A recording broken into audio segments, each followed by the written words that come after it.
এখানে সবার হেল্প দরকার, আপনাদের আমাদের যারা আছে আমাদের বাংলাদেশি কালচারে যদি বলি, বাংলাদেশের কালচারের জায়গা থেকেই আপনার এই জিনিসটা ইম্পর্টেন্ট। কারণ আপনার যখন অনেক দিন ন্যাশনাল টিমের বাইরে কেউ থাকে, যে জিনিসটা আমি যদি একটা কথা বলি, আমাদের কোচ ছিল শ্রীরাম, লাস্ট 22 সালে ওয়ার্ল্ড কাপে মনে হয়। তো ওর কাছে আমি জিজ্ঞেস করেছিলাম যে মানে জিনিসটা কি, যে ইন্ডিয়ার যখন ডেবু হচ্ছে একটা প্লেয়ার আসতেছে সমানে রান করতেছে, তো আমরা কোন জায়গায় পিছিয়ে আছি। তো ও আমার বলছিল যে এটা হচ্ছে মেন্টাল ব্যারিয়ার। কারণ আমরা অনেক কিছু চিন্তা করতেছি যে আমি ন্যাশনাল টিমে খেলতে পারলে কী হবে, না পারলে কী হবে, বা আমি যদি এখান থেকে বাদ যাই কী হবে।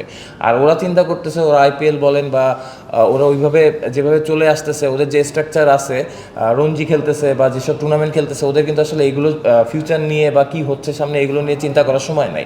ওরা আসতেছে, ফ্রিলি খেলতেছে। তো আপনি যখন ফ্রিলি খেলতে পারবেন, আপনার অবশ্যই মেন্টাল ব্যারিয়ারটা ইজি হবে ব্রেক করা।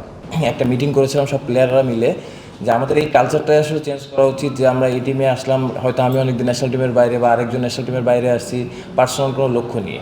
বাট বাংলাদেশের জার্সি বা ক্রিকেট আপনি যেখানে খেলেন না কেন, আমি ফিল করি অবভিয়াসলি এটা টিম গেম, এখানে আপনার পার্সোনাল কোনো লক্ষ্য থাকতে পারে না। তো এটা নিয়ে আমরা কথা বলেছি, যাতে আমরা মাঠে যারাই খেলি সবাই যাতে ওই কে বাইরে আসি বা কে ন্যাশনাল টিমে ব্যাক করবো এগুলো চিন্তা না করে, টিম যেহেতু বাংলাদেশ টিমের হয়ে আমরা রিপ্রেজেন্ট করতেছি, আমরা যাতে জেতার জন্য খেলি এবং টিমের যেটা দরকার হবে ওই কাজটা যাতে করতে পারি। তো আমার কাছে মনে হয় যে আমাদের ড্রেসিং রুমে আসলে পার্সোনাল কোনো পারফরমেন্স নিয়ে কোনো সময় কথা হচ্ছিল না, কারণ এই কালচারটাই আমরা চেঞ্জ করতে চাই।